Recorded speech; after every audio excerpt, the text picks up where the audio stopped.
Praise Lord. Welcome to my channel praise God everyday. ఈరోజు video topic, దేవుడు ఆయన మనసులో మాట మనకు చెప్తే మనం వినడానికి సిద్ధంగా ఉన్నాము. అయితే ఆయన మనతో ఏం మాట్లాడాలనుకుంటున్నారు, ఆయన మాటలు ఏంటి అన్నది మనం ఒక్కసారి విన్నాం.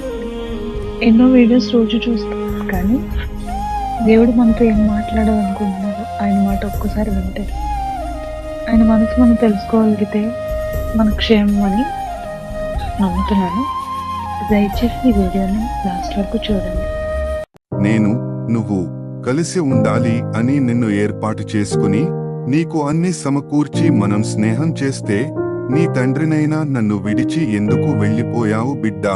చూడు, ఈ లోకంలో ఉన్నవి అన్ని నీకోసమే ఇచ్చాను.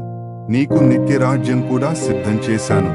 నువ్వు ఎందుకు నన్ను వదిలి వేరే మానవుల మాటకు ఆధారం చేసుకుని తొలగిపోతున్నావు? నన్ను ఎందుకు మాటికి విడిచిపెట్టి నన్ను తోసివేస్తున్నావు? నీపై నాకెంతో ప్రేమ ఉంది బిడ్డా, నన్ను అర్థం చేసుకో, నా కోసం పూర్తిగా తెలుసుకో. నీ కోసమే కదా నా ప్రాణం పెట్టాను. నువ్వు పాపంలో మాటికి పడిపోతున్నావు.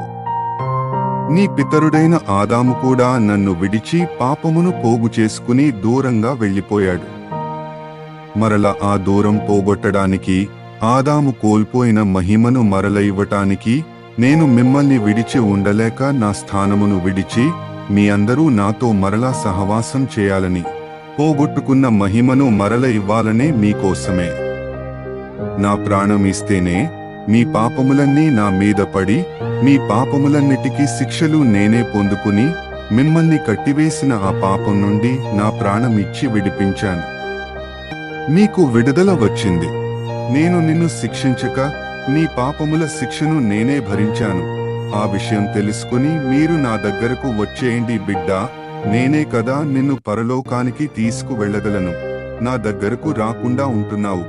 నేను మీ దగ్గరకు వచ్చినా నన్ను ఆశ్రయించకుండా త్రోసివేసి మరల పాపమునకు వెళ్ళిపోతున్నావు. నేను నిన్ను బతికిస్తాను, నిత్యం జీవించే స్థితిలో నేను ఉంచుతాను. నా దగ్గరకు రా.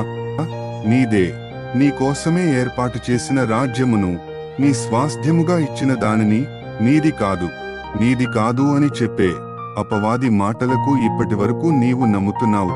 బిడ్డా, అది నీ కోసమే ఉండాలనే అది నేను మీకు ఏర్పాటు చేశాను. దయచేసి తెలుసుకుని తిరిగి నా దగ్గరకు వచ్చేయండి. మీరు నశించడం నాకు ఇష్టం లేదు తల్లి, నేను మీ దగ్గరే ఎప్పుడూ ఉంటున్నాను. నన్ను తెలుసుకోకపోతే మీరు నాతో ఎలా ఉండగలరు? నేను ఎవరో తెలియకపోతే, నన్ను అర్థం చేసుకోకపోతే నాతో ఎలా ఉంటారు? ఇది సాతాను మిమ్మల్ని మభ్యపెట్టి నా దగ్గరకు రాకుండా చేస్తోంది. అయితే దానికి నిర్ణయించిన సమయంలో దాని స్థానానికి అది వెళ్ళిపోతుంది. నన్ను కాదని ఆ సాతాను మాటలు వింటూ దానితోనే ఉంటే అది నిన్ను కూడా తనతో పాటు నిత్య నరకానికి తీసుకెళ్తుంది. అందుకే నా మాట విను. నేను నీకోసమే ఇదంతా ఏర్పాటు చేశాను. తెలుసుకో, నీ తోడుగా ఉండేది నేనే. నన్ను నమ్ము. నిజం చెబుతున్నాను, నిన్ను నాలాగే ప్రేమించేవారు ఎవరూ ఉండరు. సాతాను మాయలో ఉండకు, అది అబద్ధం. వారితో స్నేహం చేస్తూ వాడు వెళ్లే చోటుకే నువ్వు వెళ్ళిపోకు, తిరిగిరా. ఇప్పటి వరకు తప్పు చేసినా పర్వాలేదు, నేను నిన్ను క్షమిస్తాను. పరలోకములో నిన్ను నిలబెడతాను.